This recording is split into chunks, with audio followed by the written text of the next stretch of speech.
Hello everyone, Dipanwita this side. আশা করি তোমরা সবাই ভালো আছো। আজ আমি তোমাদের কাছে আবারও নিয়ে এসেছি কুচি একটা ভিডিও, যেখানে আমি শেয়ার করব খেজুরের সিরাপের রেসিপি, যেটা আমি হৃদের জন্য প্রিপেয়ার করে থাকি। তো চলো ঝটপট দেখে নেওয়া যাক। এখানে আমি 500 গ্রাম খেজুর নিয়ে নিয়েছি। খেজুরগুলোকে আমি ছাড়িয়ে নিচ্ছি। ছাড়িয়ে নেওয়ার পর এগুলো থেকে আমি বীজগুলোকেও সরিয়ে দেবো। চিনির একটা পারফেক্ট অল্টারনেটিভ হলো খেজুর। খেজুর ভিটামিন আর মিনারেলসের দারুণ একটা সোর্স, যার জন্য খেজুর থেকে বাচ্চারা প্রচুর পুষ্টিগুণ পেয়ে থাকে।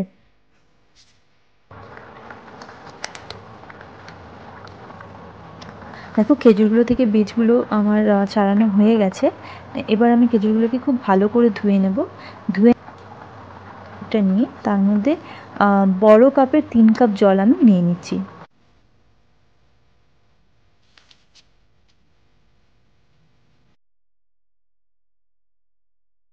এবার খেজুরটাকে আমি খুব ভালো করে ফুটিয়ে নিচ্ছি।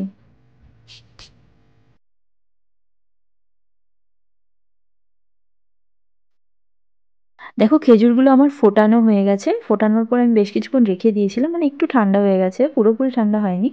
এবার একটা ম্যাশার দিয়ে আমি খুব ভালো করে খেজুরগুলোকে ম্যাশ করে নিচ্ছি। ম্যাশ করার পর যদিও দেখতে এটা একদমই বাজে লাগছে, কিন্তু খুব ভালো করে এটা ম্যাশ করে নিতে হবে খেজুরগুলোকে।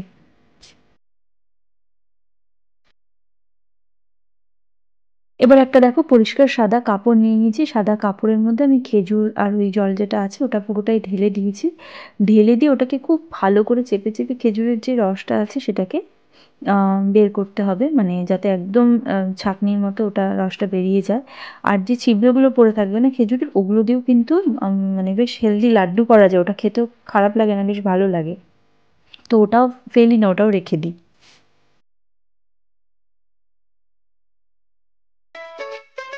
তো দেখো, খেজুরের যে রসটা সেটাকে আমি ছাঁকা হয়ে গেছে। এটা ছেঁকে নেওয়ার পর ঢেলে নিচ্ছি। ঢেলে নিয়ে এটাকে আমি মিডিয়াম টু হাই হিটে জাল দিয়ে নেব। জাল দেওয়ার সময় এটাকে কন্টিনিউয়াসলি নাড়াতে হবে, নয়তো এটা নিচে কিন্তু লেগে যেতে পারে। তো এটা আমি ততক্ষণ পর্যন্ত নাড়াতে থাকবো যতক্ষণ না খেজুরের মানে সিরাপের একটা কনসিস্টেন্সি বা ওই থিকনেসটা আসবে। যত জাল দেওয়া হবে এটা তত কিন্তু গাঢ় হতে থাকে, আর তত বেশি কালারটাও ডার্ক হয়ে যায়। আমার খেজুরের সিরাপ রেডি হয়ে গেছে। এটাকে আমি ঠান্ডা করে নিয়েছি। ঠান্ডা করে নেওয়ার পর এটা আমি একটা কাচের এয়ারটাইট কন্টেনারের মধ্যে ঢেলে রাখছি।